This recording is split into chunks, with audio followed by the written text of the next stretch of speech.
बिस्मिल्लाहिर्रहमानिर्रहीम। मैं हूं सरदार तैयब खान और आप देखें GNT में सर मौजूद है स्पीकर खैबर पख्तूनख्वा असम्बली बाबर सलीम स्वादी साहब मौजूद है। सर आप इस्लामाबाद हाई कोर्ट के बाहर आज प्रोटेस्ट में मौजूद हैं। अरकान कौमी असम्बली सूबाई असम्बली भी यहाँ मौजूद है। क्या फरमाएंगे कि इमरान खान साहब की रिहाई के हवाले से आप लोगों का क्या मौक़िफ़ है, किस हवाले से आज आप आए?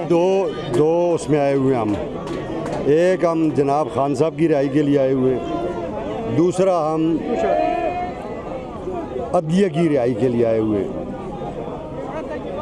दोनों जो है ना इस्टेब्लिशमेंट की वजह से बंद हुए हैं। अदलिया बेचारी भी बंद की हुई है, जजों को लिखी हुई चीज़ें भेज देते हैं और खौफ के सालम में फिर जज वही कुछ डिलीवर कर रहे हैं। देखें ये बड़ा ज़रूरी है, जिन कौमों में इंसाफ ख़त्म हो जाता है वो तबाह हो जाती हैं और पाकिस्तान तबाही के दाने पे खड़ा है। सर इस वक्त पूरे मुल्क को यकजहती की ज़रूरत है। आज भी खुशदार में हमला हुआ है, मासूम बच्चों को शहीद किया गया है। क्या फरमाएंगे कि इमरान साहब ने कल ट्वीट में भी ये कहा था कि इस वक्त तमाम लोगों को मुत्तफ़िक होकर आगे बढ़ना चाहिए, तो हुकूमत संजीदा है इस मामले में? अगर हुकूमत तो मुझे कतन संजीदा नहीं लगती। KP में ड्रोन हमले हो रहे हैं, ये को फॉरेन एलिमेंट्स तो नहीं कर रहे ना, ये हमारी हुकूमत ड्रोन हल्वे करा रही है और हमारे बेगुनाह लोगों को शहीद कर रही है। हम तो इमरान खान के आर्डर के पाबंद हैं। ये जो अभी जंग हुई इंडिया के साथ, ये जो 36-48 घंटों की, इसमें कौम खान की वजह से खड़ी रही। खान न होता तो ये हम देखते क्या आलम होता। तो हम तो खड़े हैं, मगर इनको अपनी अदाओं पे गौर करना पड़ेगा कि अगर हमारे ही लोग मारेंगे, बेगुनाह लोगों को, बच्चों को, औरतों को शहीद करेंगे, तो फिर ये आगे क्या तवक्को रखते हैं? स्पीकर साहब ये फरमाइएगा कि क्या अब तरीक चलानी चाहिए 26वीं तरमीम के बाद? आपको लगता है कि अदालतों से इंसाफ मिल सकता है? देखें हम जमहूरी लोग हैं, खान साहब रूल ऑफ लॉ पे यकीन रखते हैं। हमने सिस्टम के अंदर रहते हुए इस सिस्टम को तब्दील करना है और वायलेंस नहीं करनी है। आपने देखा हमारे लोग शहीद हुए, हमारे लोग ज़ख्मी हुए, हमारे लोग गायब हुए, हमारे लोग हज़ारों की तादाद में कैद हुए, मगर हमने वायलेंस नहीं की।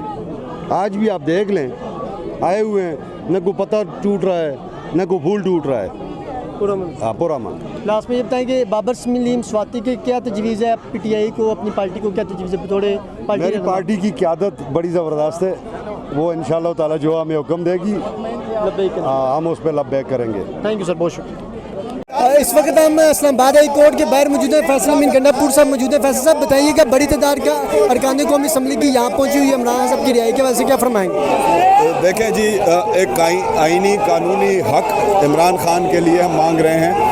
हम कोई फेवर नहीं मान रहे, कोई NRO नहीं मांग रहे। हम चाहते हैं कि अदालतें इंसाफ दें, लेकिन अनफॉर्चुनेटली हालत आपने देख ली है कि केस आखिरी मौके पे आके डीलिस्ट हो जाते हैं। लगे हुए केस जो हैं वो आगे हो जाते हैं और लगे हुए केसों को तारीख ही नहीं मिलती। तो 26वीं आईनी तरमीम के बाद मेरे ख्याल में मुल्क के आइन के साथ जो मजाक किया गया है, पूरी दुनिया में पाकिस्तान एक अनफॉर्चुनेटली बनाना रिपब्लिक ही कह लें जो हम बन चुके हैं, क्योंकि जहाँ पे आइन और कानून का कोई ताबे ना हो और ऊपर से एग्जीक्यूटिव ऑर्डर्स के थ्रू अदालतें चलें, तो कैसे आपको कोई सीरियस लेगा? और हालत आपने देख लिया, डिप्लोमेटिकली हम आइसोलेट हो चुके हैं क्योंकि पाकिस्तान को लोगों ने सीरियस लेना ही छोड़ दिया है। सर ये बताएं कि खुशदार में अभी भी भारतीय जरिए तो ये भारत ने APS की जो बस है उस पर हमला किया है, बच्चों की बस पर, क्या फरमाएंगे इस वजह से? देखें इंतहाई अफसोसनाक वाक़या है।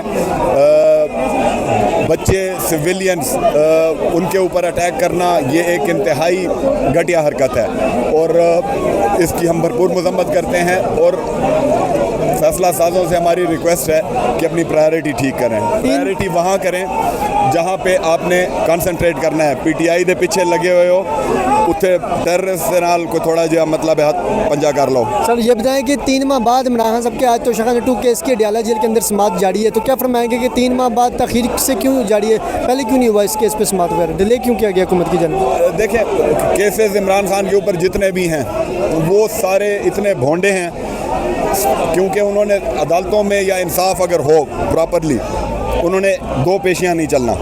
यही डिलेइंग टैक्टिक कर रहे हैं। एक केस को 3 महीने आगे किया, फिर उसको लगा लिया, दूसरे को डिलिस्ट कर दिया।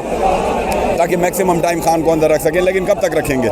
जैसे मैंने पहले कहा कि ये मुल्क इंटरनेशनली एक मजाक हम बन चुके हैं। हमारा इंसाफ का निज़ाम जो है वो नॉन एग्जिस्टिंग हो चुका है और यही रिक्वेस्ट है अदलिया से कि कम से कम अपने आप को एग्जर्ट करें, जो उनकी रिस्पॉन्सिबिलिटी है इंसाफ देने की। फैसला हक में करना है, खिलाफ करना है, लेकिन फैसला तो करें। आर्मी चीफ साहब को फील्ड मार्शल बनाया गया है, हुकूमत खैबर पख्तूनख्वा की इस वजह से क्या बात है कि क्या आपका मौक़िफ़ क्या है? देखें जी, हुकूमत खैबर पख्तूनख्वा तो अपना वर्जन खुद देगी और पार्टी उसके ऊपर जो भी लाएअमल या जो भी उसके ऊपर वो होगा, मैं अपने पे ग्रेड के मुताबिक बात करूँगा। I can not say anything. Party की जो सीनियर लीडरशिप है, हमारे केयर टेकर चेयरमैन हैं सलमान राजा साहब हैं, वो इसके ऊपर आई एम श्योर आज मेरे ख्याल में कोई। लास्ट में ये बता दें कि इमरान खान साहब ने गुज़िश्ता ट्वीट किया अपने वकला के ज़रिए अपना एक पैगाम दिया है और अपने ऑफिशियल से ट्वीट भी किया। उन्होंने कहा कि इस वक्त मोदी कोई दोबारा भी ऐसी हरकत कर सकते हैं, लिहाजा सबको मुत्तहिद होना चाहिए। और साथ में उन्होंने कहा कि इम्पोर्टर की हुकूमत से तो बात नहीं हो सकती, लेकिन इस्टेब्लिशमेंट से बातचीत हम कर सकते हैं। देखें जी, मुल्क की इमरान खान ने हमेशा पाकिस्तान फर्स्ट की बात की है और उन्होंने हमेशा ये बात की है कि मैं पाकिस्तान की खातिर अपने साथ किए हुए जुल्म भी माफ़ कर सकता हूँ। और जहाँ तक मोदी का ताल्लुक है तो मोदी का एतबार या ये कहना कि मोदी बाज आ जाएगा, मोदी अपनी घटिया हरकतों से बाज नहीं आएगा, तो हमें बतौर कौम और बतौर मुल्क हर वक्त तैयार रहना चाहिए और मुत्तहिद रहना चाहिए। और खान साहब ने जो यूनिटी की कॉल दी है, he is the only federating leader of Pakistan, जिसका गवादर के साहिलों से लेकर तो गिलगित बल्तिस्तान तक जिसके फॉलोअर्स हैं।